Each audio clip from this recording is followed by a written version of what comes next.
Hello, everyone. Welcome, welcome, welcome.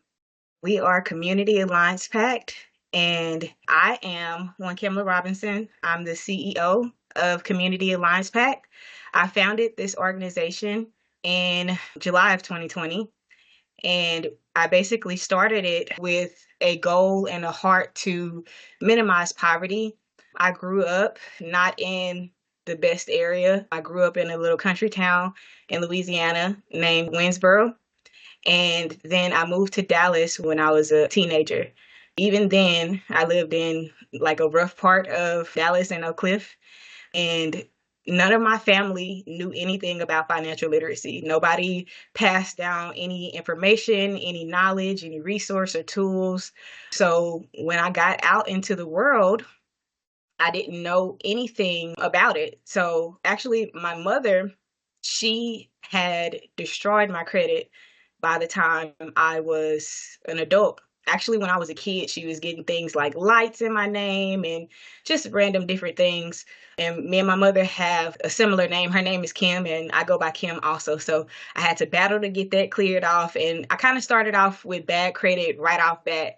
From there, it was just an uphill battle with me like breaking leases and getting evicted, messing up my rental history, getting credit cards and not paying them off. And my credit score plummeted. And I started to kind of like see life for what it really was. Like you can't do or get anything for real when you mess up your name like that. And I had no idea how to fix it. So I just kind of looked some stuff up, did the best that I could. But like I said, it was just a struggle. In 2020, I made a decision to start this organization because I realized that I wasn't the only one that was struggling with finances. All of my friends, some of my family members were also struggling. And I had some friends that went to UNT with me. They were Caucasian, and a couple of them was like, oh, yeah, my parents had credit cards in my name, and, they were building my credit, from younger and blase. And they told me all of this information about, what I should do and how to keep my credit good and how to save and how to invest. And they've been helping me. And I'm just like, nobody ever told me any of that. And so I started thinking, I'm like, well, it's not fair that schools don't make us learn that information. It's not fair that they don't, enforce for us to have like something like that in our curriculum. And then we're basically taught to be workers, and then we're pushed out into the world and we just kind of have to figure it out.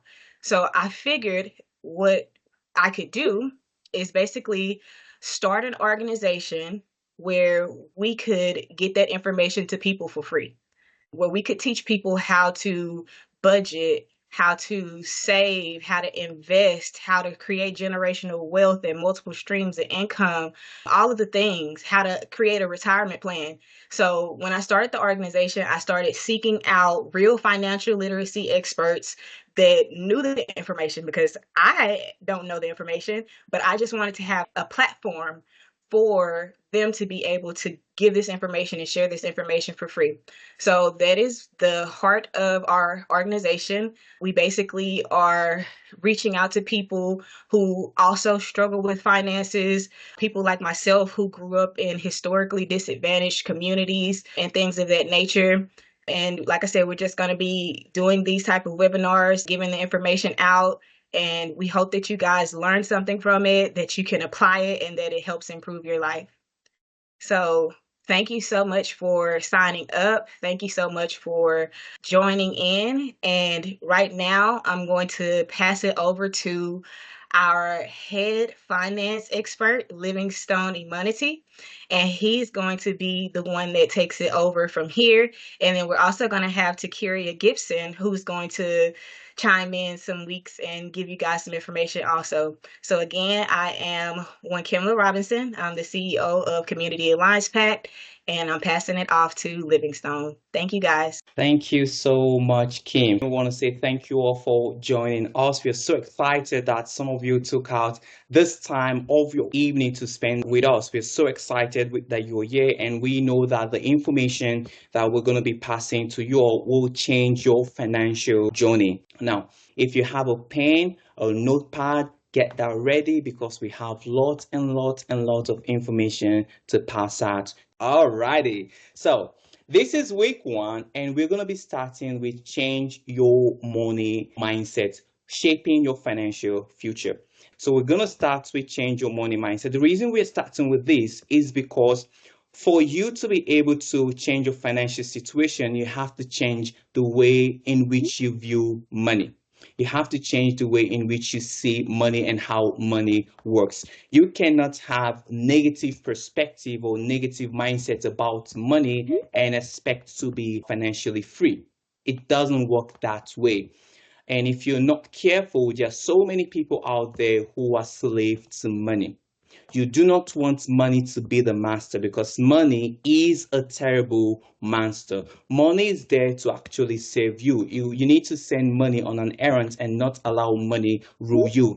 And we see so many people out there in the United States, in North America, who are actually living paycheck to paycheck and they're not in charge of their finances. And that is not what we want for you. We want you to be in charge of your financial future. Now, over 90% of Americans feel they're financially lost, which means 90% of Americans don't even know what's going on in their credit card. They don't know what's going on in their bank statement. They don't know what's going on in their financial life. They're completely lost. And 61% of Americans live paycheck to paycheck, and they're just one paycheck away from being homeless. That's more than half of the United States population. And then we have only 17% of Americans took personal financial classes in high school. And this is because finances are not taught in high school. Finances are also not taught in colleges. Now, if you're someone who is a pre-med major or an engineering major or a fine arts major, when you leave high school and go to college, nobody's telling you about finances. Nobody's teaching you about finances. The loan company just give you thousands of dollars for education loan, but no one is telling you how to actually manage this money. You're giving a 17-year-old child, an 18-year-old child, a 19-year-old child so much money, and this person has little or no knowledge about money. They're going to use it the wrong way. And then finally, only 50% of Americans are financially literate. And these are people who, at some point in their life, were taught financial literacy. At some point in their life, maybe the environment they grew up in, maybe their relative, maybe their family, somebody at some point in their life told them about finance. But all of that is going to change today because that person is going to be us. We will teach you everything you need to know. But while we are teaching, we don't want you to just come for week one and forget about everything and just forget about the other weeks. No, we want you to come for all weeks because we're going to be touching different topics each week. If you want the entire package, if you want the full package, if you want the premium package, you have to keep coming back. Don't just come 2 weeks and then you're out. No, you have to keep coming back. With that being said, it's time for us to introduce ourselves. My name is Livingston. Do not try to pronounce my last name. You will not be able to pronounce it.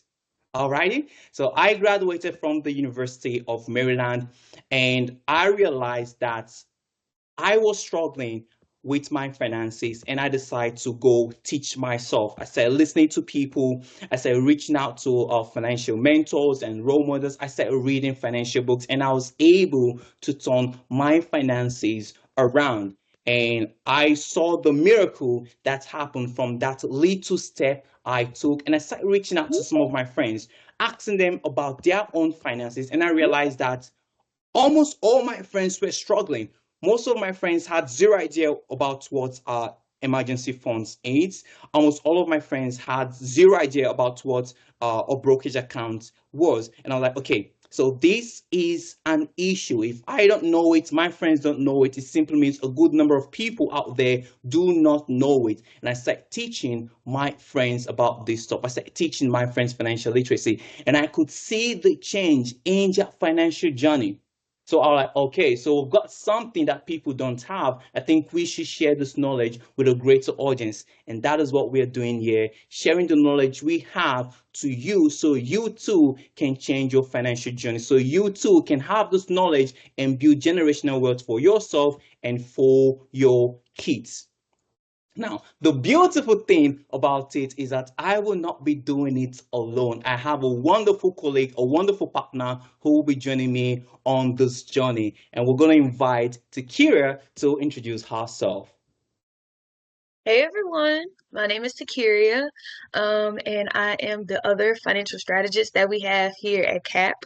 I graduated from Sam Houston State University, and I actually majored in finance. And just like Miss Wankimla, I grew up in the same Oak Cliff area, and the idea of just struggling financially was something that was just normalized, and it was something that never really sat right with me in my spirit, and I just refused to give up and just become a part of a statistic.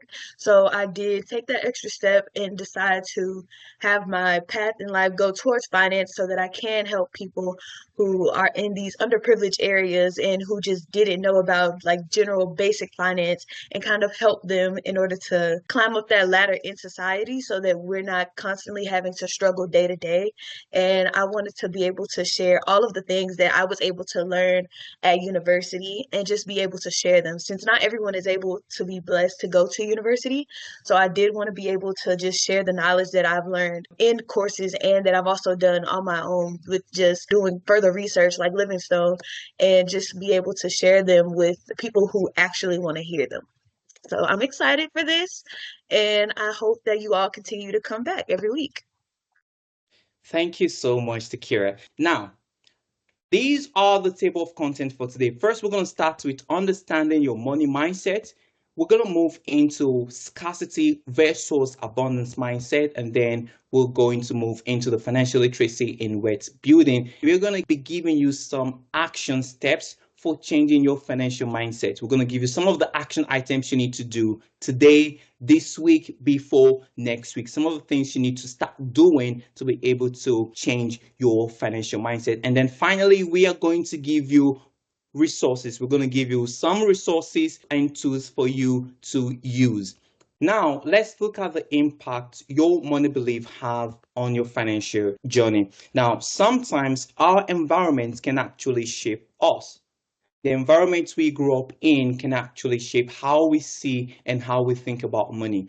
If you grow up in an environment where everybody's talking about money, you grow up in an environment where you have people starting businesses, people working, your mindset will change. However, if you grow up in an environment where everybody's scared of money, everybody's thinking, oh, where am I going to get money? Money's hard to come by. You need a diploma before you're able to make money. That will actually limit the way you see money. It will limit the way you think about money. So your environment plays a major role in it. Secondly, is your education. Now, when we talk about education, we're not talking about your diploma. We're not talking about whether you have a bachelor's degree or you have a master's degree. No, education is what you know, what you learn, the knowledge you have. So if you have a wrong knowledge about money, that's going to affect you. But if you have the right knowledge about money, that will also affect you. If you grow up in an environment whereby the knowledge being passed around is negative, everyone is talking negative about money. Everybody, you go on social media, everybody on social media is talking negative about money. That's education you're getting from whether it's social media, from the environment, from friends, will affect you. However, if you're getting the right education about money, that will also change your perspective about money. Next is family and friends. Most of us growing up spend time with our family and with our friends. Now, if you grow up in a household where money wasn't discussed on the dining table, your dad comes, you have no idea what your dad is doing, you have zero idea about how money is being spent in the household, you're not going to know anything. I've actually heard about household where it's forbidden for the parents to talk about money when the kids are there. The parents do not talk about money. This is wrong. You should invite your kids when you're creating the budget for the family. Your kids are part of the family, so invite them over. That's how they're going to learn. You have to invite your kids into the money matters, into the money conversation. So if you grew up in a family where these conversations were not heard, you probably will not know so much about money. However, if you grow up in a family or you have friends who talk about money all the time, the way you see money, the way you reason about money will change. Say, for example, you have uncles who run businesses, you have aunties or family members who understand financial literacy, and whenever you go visit them for holidays, instead of them taking you to get candy or ice cream, they're showing you what a balance sheet is. They're telling you the difference about passive income and active income. They're sharing knowledge with you. You will understand so much more about money, about financial literacy than someone who, whenever he goes visit his uncles and aunties, all they talk about is the next movie that's been released. You probably will not know so much about money. And then finally, what shape our money belief is our personal experience. You're individuals who want to understand financial literacy. They want to understand how businesses run, and then they start the first business and it doesn't work out. They start the second business, it doesn't work out. They start the third business, it doesn't work out. At some point, they're like, maybe I am the problem. Maybe this thing is not for me. People who have negative experiences about money, they tend to think of money in a negative way. However, if you have positive experiences about money, let's say when you were little, your parents invested for you. And whenever your investment gains some more profit, your parents share this good news with you. And like, oh, so it's good to invest money. It's good to save, it's good to invest and not just buy liabilities. So because of your personal experience about money, you now understand that saving is good, investing is good, buying assets is good, and thinking long term is good. Why? Because of your personal experience.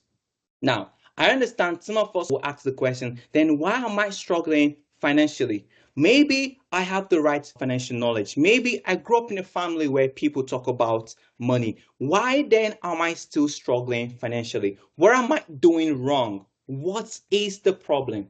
If you are that person asking that question, then you are in the right place. We're going to answer that question for you. So, the number one reason why a good number of people still struggle financially and they live paycheck to paycheck, guess what? They're living above their means.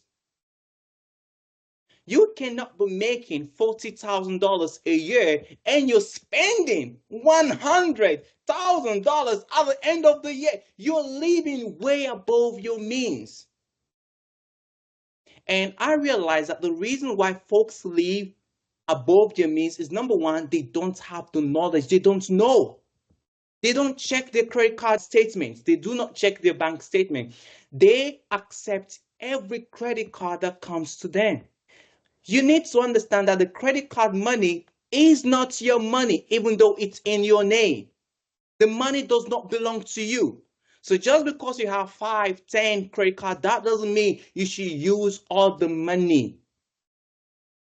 You have to live below your means. So if you're earning $40,000 at the end of the year, you shouldn't be spending more than that. You should spend less than that. You should live below your means. And also, just because your friends are eating out every day doesn't mean you should do that. Just because your friends are going for vacation every 3 months of the year, that doesn't mean you should do that too. Your journey is different from the journey of another person. They may have the money available to eat out every day. They may have the money available to go on vacation. But if you do not have the resources, you don't have to do it. You just have to learn a very powerful word, which is no. Simple. Hey, let's go out tonight. No, I don't have the money to go out tonight. You need to learn the power of no. The next is believing that wealth is for other people. So some people struggle because they think only the rich people gotta make money. Only the Elon Musk of our generation got to make money. Only the Zuckerberg of our generation got to make money. So wealth is for other people, money is not for me. You're going to struggle if you believe that. You're going to struggle if you think that money is for other people. You're going to struggle if you only focus on the short-term survival. You only focus on how do I get money today? You're only thinking of the now. There are some persons who believe that you only live once, so why save for the future? If I save money and I invest money, my next of kin is going to use all of the money. So why should I save money for my next of kin? Why do I do that? So as I make money, I am going to spend the money today. That is a wrong mindset. That is a wrong way of thinking of things. You shouldn't just focus on the short-term survival. You should be thinking of long-term. If you want to be financially free, you should be thinking of the long term. Now, keeping up with the Joneses. Now, the issue is that social media has done more harm in this area. For those of you who do not know, humans lie a lot, especially on social media. People lie on social media. People live a fake life on social media. If you're hearing this for the first time, well, hallelujah, this is wisdom. People lie on social media. So just because you're seeing someone at the beach, in a private jet, in a new Ferrari, on social media, you think they're way ahead of you. You think that you're not living. You think you're way behind. No, you shouldn't compare your one step with another 99 step. You shouldn't compare your life with that of your neighbor. There is a saying that even if you want to copy other people, you can never be the best copycat. So you shouldn't be comparing your life or your financial situation with that of another person. If you look at your neighbor and they bought the new house, they bought the new car, they're out there shopping every week, that's good for them. Be happy for them. But do not for a second think that you're not doing well. So you probably will struggle financially if you keep comparing your life with the life of your neighbor. And then finally, you're going to struggle if you avoid financial education. Now, I have a friend of mine. I love this person dearly with all of my heart. And whenever I want to have financial talk with her, she always turns me down. I think in the year 2023, I put a call across to this person like, hi, I just found this new knowledge and I want to share this knowledge with you. It's on finances. I think it's going to help us financially. And then she said, no, no. I don't want to hear anything about finance. I don't want to hear anything about it. I was like, for real, why? She was like, nope, I don't want that. And that was fascinating. Why was somebody rejecting financial education? When I checked, I realized that it was because of a negative personal experience that this person encountered. That's why they have rejected financial education, because of their past negative experience. You shouldn't be like that. Stop avoiding the right financial education. Now, you can avoid the wrong one, but do not avoid the right financial education, because what's going to take you from point A to point B in your finances is the right education. So stop avoiding the right financial education. Now, what are some of the scarcity mindsets that I have? What are some of the scarcity mindset that you have? You need to understand that a scarcity mindset will keep you stuck. Number one, money is hard to come by. I will never get out of debt. I literally have heard people say this, that if you're in America, it's impossible to get out of debt. You're in high school, you get credit card debt. You want to go to college, you get college debt. You get a job and then you're able to pay off your student loan, then you get a mortgage, you get a debt. that it's impossible to get out of debt. This is a wrong mindset. If you think you will never get out of debt, that is a wrong mindset. Another scarcity mindset is I need to work harder to make more money. That is wrong. You do not need to work harder. Now, working hard is good. You need to be a hard worker. However, hard work does not equate more money. Working smartly equates more money. So instead of thinking, oh, I need to work harder, how about you change that to say, I need to work smarter to make more money? And finally, one of the scarcity mindset I hear people say is, I cannot make money because I don't have a degree. You getting a bachelor's degree or you getting a master's degree or getting a PhD degree does not mean you're going to make more money. I have seen people with PhD and they are in financial debt.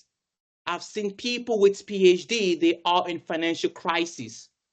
So do not think that because you don't have that degree, you will not be able to make money. No. What you need is an education. What you need is a financial education and not a degree. Am I saying getting a degree is bad? No. Am I saying going to school is bad? No. What I'm saying is that you do not need a degree to make money. You need an education to make money. Now, we've talked about the scarcity mindset. Now, what are the abundance mindset that I need? I said that the scarcity mindset keeps you stuck, but the abundance mindset help you grow. So we need to stop thinking about scarcity and start thinking about abundance. Instead of thinking money is hard to come by, start thinking money is a tool and not a goal. So money is a tool to make more money. That's the mindset you should have. I'm going to use money as a tool to make more money. For those of you who are Christians, it's like the story in the Bible whereby a master wanted to leave the house and then he gave one servant 5 coins, he gave another servant 2 coins, and then he gave the last servant 1 coin. Now the first servant was able to use the 5 coins that he had and multiplied it to 10 more coins. He used money as a tool to make more money. So that's what you need. You should see money as a tool to make money. The second abundance mindset you need to have is that debt is temporary and can be eliminated. Yes, we've heard stories of people who were in debt of over 300,000 and they were able to clear that debt. You've had people who were able to pay off their student loan. You've had people who were able to pay off the mortgage. You've had people who've been able to pay off the debt and are not debt free. So it's not something that is impossible. The debt is just temporary and can be eliminated. Another bonus mindset you should have is that my financial situation can be improved. Yes, it can be. So if you have bad credits right now, it is possible for you to actually change your situation. And finally, instead of thinking, I need a degree to make money, start thinking, what skills do I need to solve a problem? Because I'm telling you, if you solve a problem, people will pay you for your skill. So start looking for skills you need to learn or improve on to be able to make more money. Now the question is, you've said all of these things, Livingston. Then where do I start from? Where do I start from? You start by changing your mindset. You start by thinking outside the limitation of a box. You start by thinking outside of the box. You start by changing your old habit and start having new habits. You cannot do the same thing over and over and over and over again and expect different results. It is time for you to change something. It is time for you to change your habits. It is time for you to change your mindset. It is time for you to change your financial condition. Now, how do I build wealth? How does financial literacy help me build wealth? How do I do all of these things? The knowledge, you need to start thinking about long-term financial goals. That's the way you build wealth. You need to start thinking long term. You need to start thinking 10 years from now, 20 years from now, 30 years from now. That is what you need to start thinking about. You need to be responsible in your decision making. You do not just need to make decisions because you feel like it. Before you make any major financial decision, you have to think about it. Now, there is this rule that I have. If I want a gadget, if I want anything, I write it down on a sheet of paper. I just place it in front of my computer and wait 30 days. If at the end of the 30th day, I still want that stuff, then I get it. If at the end of the 30 days, I know maybe I was just in my feeling, I was having a bad day, and I felt like this gadget will make me happy. And now I don't think I even need it anymore. So you need to make responsible financial decisions. Just because you have the credit card, that doesn't mean you should buy everything you see. You need to make responsible financial decisions. The next thing you got to do is to budget smartly. You need to understand, where are my fixed expenses? What are my variable expenses? I understand some of you are like, what is a fixed expense and what's a variable expenses? We are going to teach you how to budget. We're going to teach you how to track your expenses. You need to prevent lifestyle inflation. What's a lifestyle inflation? As a student, let's say you're making $20,000 a year. You leave college and then you start making $80,000 a year. You should try for the first year to maintain your current lifestyle. Do not think that because you're making $100,000, you should start living $100,000 lifestyle. No. You need to prevent lifestyle inflation. If you get a promotion at your job, you get more income, or you change jobs and you start earning more, try to prevent the lifestyle inflation. It's going to be tempting. Oh my God, I used to drive a Toyota 2014. Now I got a new job, I got a promotion. I think it's time for me to buy a brand new Ferrari. No, do not do that. Try to prevent lifestyle inflation. Next, you have to save more. We want to encourage saving. You have to save more. You have to have an emergency fund. First, understand your 1 month expense and try to save 1 month expense as an emergency fund. And as you progress, then you can save 3 to 6 months emergency funds. What you can do is pay yourself first. So this is a strategy that I use. When I get my paycheck, the first thing I'm doing, I'm paying myself. Now, when I tell people pay yourself first, they think that I said, when you get your paycheck, you got to pay yourself first. So you're going to buy the next Gucci bag. You're going to get the next Jordan. You're going to get the latest iPhone. No, no, no. That is not what I'm saying. Paying yourself first means when you get your paycheck, what you should do is save. Save certain percentage of your paycheck. Invest certain percentage of your paycheck. Paying yourself first means paying your future self first. That's what it means. And for those of you who are Christians, you'll be like, oh no, I do not pay myself first. I pay my tithe first. That's fine. So for those of you who believe in tithing, when your paycheck comes first, pay your tithes. After paying your tithes, the next thing you got to do is pay your future self. 10 years from today, 20 years from today, you're going to appreciate that you make that conscious decision of paying yourself first before paying other people. The credit card company is other people. The Gucci bag is other people. You need to pay yourself first before paying other people. And finally, you need to learn to diversify your income stream. You need to have passive incomes and side hustles. Try to see how you can get extra source of income that will not take so much of your time. And the good thing is, one of these weeks, we're going to teach you how and what you need to do. We're going to teach you some of the passive income you can get and some of the side hustles you can be involved in that will not take so much of your time. Now, what do I need to do? What do I need to do now after this class today? What do I need to do? Number one, you need to identify your money beliefs. You need to identify some of those negative money beliefs you have.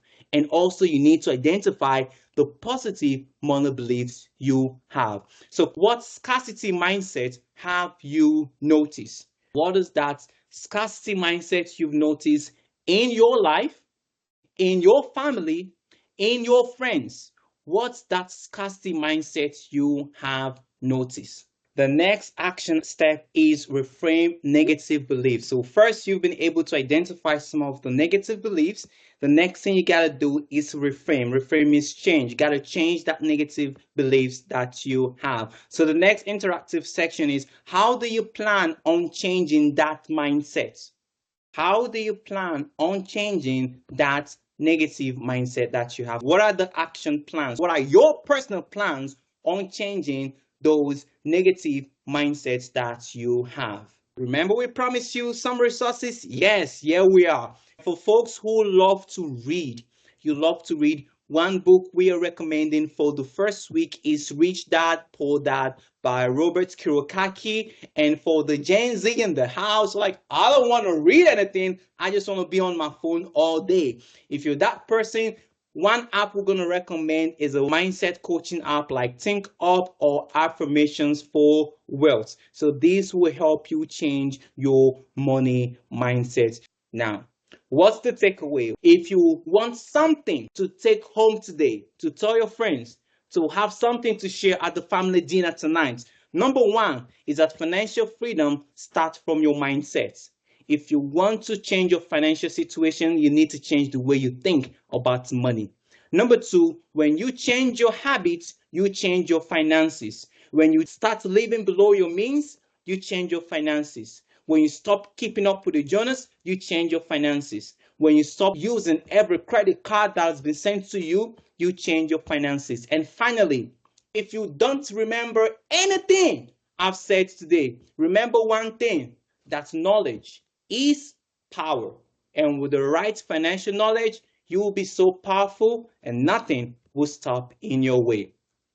One of the verse from the Holy Bible, which is Romans chapter 12, verse 2, it says, do not conform to the pattern of this world, but be transformed by the renewer of your mind. And at this point, I say thank you very much, and I hope you learned something today. So if you have any question on anything I've talked on today, please drop your question in the chat box. And next week, we're going to teach you how to create a budget that works for you.